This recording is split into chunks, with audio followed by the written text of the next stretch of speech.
CBC Radio 1 on the island. It's 21 minutes to 7 o'clock. On any given Thursday, Dr. Tom Rimmer would be seeing patients at his family practice in Duncan. But this Tuesday morning is different. Dr. Rimmer is in Vancouver to be honored by the College of Family Physicians of Canada at its annual Family Medicine Forum. He's been selected by community leaders and doctor colleagues as BC's top family physician. But before making the trip across the pond, Dr. Tom Rimmer answered our phone call. Good morning, Gregor. And congratulations on this award. Well, thank you very much. Now, I understand you've been pretty busy of late, seeing hundreds and hundreds and hundreds of patients, delivering a lot of babies.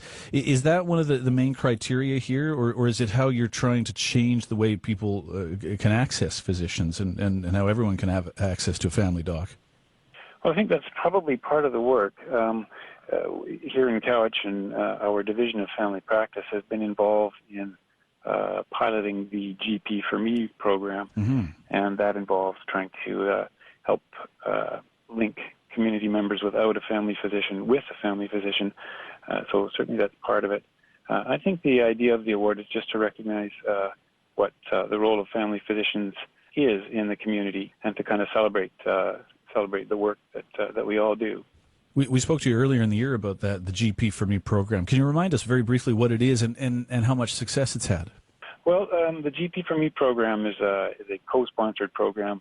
The health authorities, the British Columbia Medical Association and Ministry of Health recognized that people who are attached to a regular family doctor, especially if they have chronic diseases, tend to do better with health outcomes, present less frequently to hospital and to emergency rooms, and to cost the system less. So with that in mind, the GP for Me program set the goal to match any person in the province who didn't have a GP, who wanted one, with a GP. And so here in the Valley, we piloted that project and identified with a study a couple of years ago that we had probably 4,000 truly unattached patients. And so based on the knowledge that we gained from our study, we've been working away to try and attach that group. And so far, we've successfully attached about 2,000 people. And how have you managed to achieve that? Because that's a lot of people to attach to family docs when there aren't always that many doctors available, particularly in smaller communities. How have you managed to do that with those 2,000 patients? Well, it's been kind of a multi-pronged approach. One way is, of course, through recruiting new doctors, and we've been somewhat successful in that with a couple of new practitioners setting up shop here in the Valley. We've also worked as a community of practice to try and improve office efficiencies. For example, our community is all now using a common electronic medical record system, so it's much easier to share data.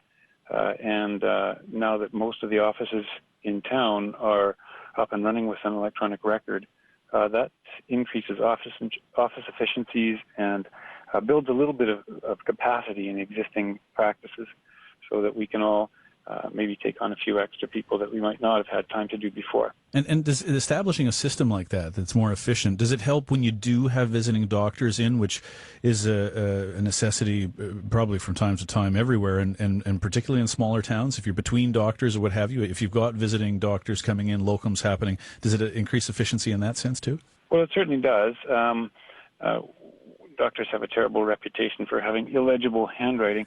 So if you're a locum physician and you're trying to work on an old paper chart and looking at your colleague's chicken scratch, it's much easier to look at a nice, neatly typed note on an electronic record and to be able to quickly access chart information. So certainly as a locum physician, it's much easier to work in that sort of a system. The award website says of you that you won the award, quote, for your leadership and commitment to providing exemplary care to underserviced communities. What do you see as the underserviced communities in your area?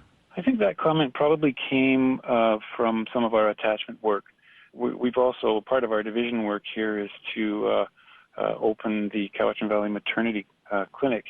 And we serve a subsegment of the population which is quite high risk. So some young mums who are vulnerable and at risk either from kind of domestic violence or substance abuse issues, this subset of patients can be difficult to serve, and I think probably that's where the underserviced bit of that award comment came from. And what are some of the challenges of providing care to these underserviced communities, whether it's young mums in vulnerable situations or anyone else?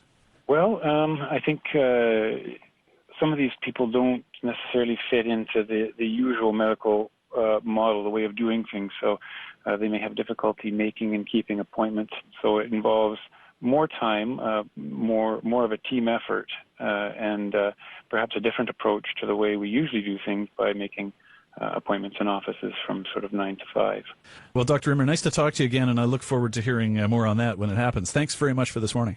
Thanks very much, and I would just like to thank my colleagues and my family for this great honor, and I hope that it shines a little bit of light on my colleagues, family docs, who are slogging it out in the trenches in tough times. It's a great job. That's Dr. Tom Rimmer of Duncan, who has been named BC's top family physician by the College of Family Physicians of Canada. It's 15 minutes to 7 on the island. This is CBC Radio 1. Well, despite the romance